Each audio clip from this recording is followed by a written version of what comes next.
బాల్కొండ నియోజకవర్గంలోని ప్రసిద్ధ పుణ్యక్షేత్రం లంబాద్రిగుట్ట శ్రీ లక్ష్మీ నరసింహస్వామి దేవాలయాన్ని తెలంగాణ జాగృతి అధ్యక్షురాలు కల్వకుంట్ల కవిత కార్తీక పౌర్ణమి సందర్భంగా సందర్శించారు. స్వామివారిని దర్శించుకుని ప్రత్యేక పూజలు నిర్వహించారు. దర్శనం అనంతరం మీడియాతో మాట్లాడిన కవిత తెలంగాణ ప్రజలకు కార్తీక పౌర్ణమి శుభాకాంక్షలు తెలియజేశారు.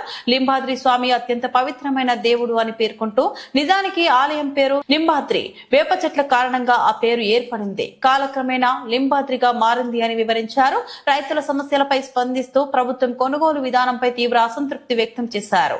మక్కను 80% కొన్న తర్వాత కంటా విధానం అమలు చేయడం అన్యాయమని అన్నారు. చేక్షాంలో దెబ్బతినడంతో బాల్కొండలో పంట పొలాలు మునిగిపోయాయి.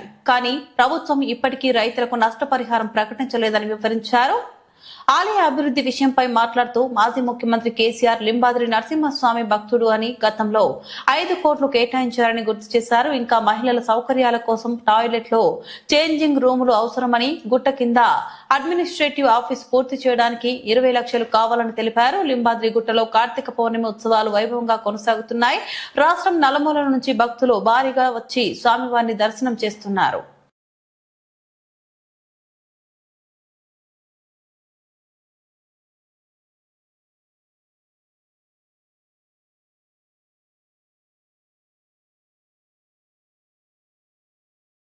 మహేశ్వరం మండల పరిధిలోని పలు గ్రామాల్లో కుండపోత వర్షం తీవ్ర ప్రభావం చూపింది. ఉదయం 6 గంటలకే వరద ప్రభావిత ప్రాంతాలను సందర్శించిన మాజీ మంత్రి, మహేశ్వరం నియోజకవర్గ శాసనసభ్యురాలు పి సబితా ఇంద్రారెడ్డి నిన్న కురిసిన భారీ వర్షం జలమయమైన రామచంద్రగూడ అలాగే పలు విద్యాసంస్థలను ప్రత్యక్షంగా పరిశీలించారు. చెరువుల అలుగు నీరు గ్రామాల్లోకి రాకుండా నాలాలు నిర్మించి బయటికి పంపించేలా తక్షణ చర్యలు తీసుకోవాలని సంబంధిత అధికారులను ఆదేశించారు. కస్తూరిబా గాంధీ బాలికల విశ్వవిద్యాలయంలో వర్షపు నీరు నిల్వ కావడంతో దగ్గరుండి జేసీబీల సహాయంతో బురదను శుభ్రం చేయించే చర్యలు చేపట్టారు. ఈ సందర్భంగా సబితా ఇంద్రారెడ్డి మాట్లాడుతూ అభూతపూర్వంగా కురిసిన వర్షం రైతులకు నష్టం కలిగించింది. ఈ హఠాత్ పరిణామంపై కలెక్టర్ తో మాట్లాడి రైతులకు పరిహారం అందించేలా చర్యలు తీసుకోవాలని కోరారు అని తెలిపారు. ఈ కార్యక్రమంలో బీఆర్ఎస్ పార్టీ నాయకులు, కార్యకర్తలు, స్థానిక ప్రజలు పాల్గొన్నారు.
దాంట్లో కలుపుకుంటూ అయిపోతుంది కదా పెద్ద లైన్కి, పెద్ద లైన్ ఉందంట మేడం, దాంట్లో కలుపుకుంటూ అయిపోతుంది. వాటర్ లైన్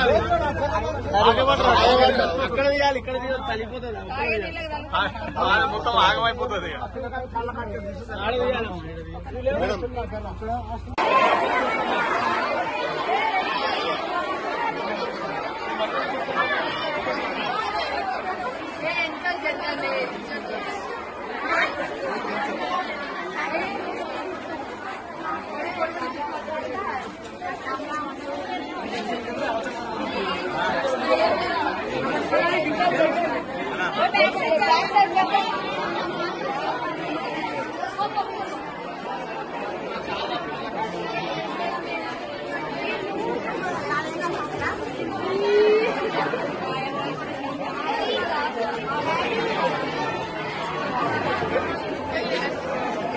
పంచ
లోపల ఉంది, లోపల వరకు వాళ్ళకి బయటికి డౌన్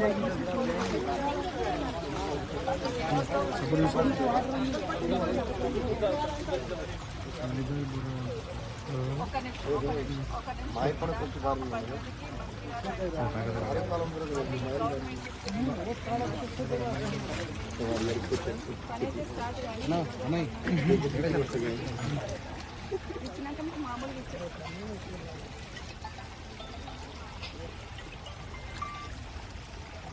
అమ్మ 10 మందిని తీసుకుపోతున్నారు, 10 మంది పోతున్నారు, 10 మంది అది ఇస్తారు. ఇచ్చినాక రేపు నుండి అందరికి ఇస్తారు, అందరికి ఇస్తారు. స్టార్ట్ అయ్యింది. నేను చెప్పినా కదా రోజు మంత్రి గారు ఇస్తారు, వాళ్ళని వాళ్ళ ఇంటికి తీసుకుపోతుందని తీసుకొస్తారు కదా. మళ్ళీ మీ సర్టిఫికేట్ మీకే, మీ బిల్డింగ్ మీకే, మీ ఇల్లు మీకే, మీ పేరు మీకే ఉంది. ఆ సర్టిఫికేట్ మార్చి ఇస్తారంట, వాళ్ళు ఇస్తున్నారు. రమ్మన్నారు, మీ కూడా ఇస్తారమ్మా. రేపు నుండి మీ కూడా ఇస్తారు, అందరికీ చెప్తారు. Okay right. ఇస్తారమ్మా.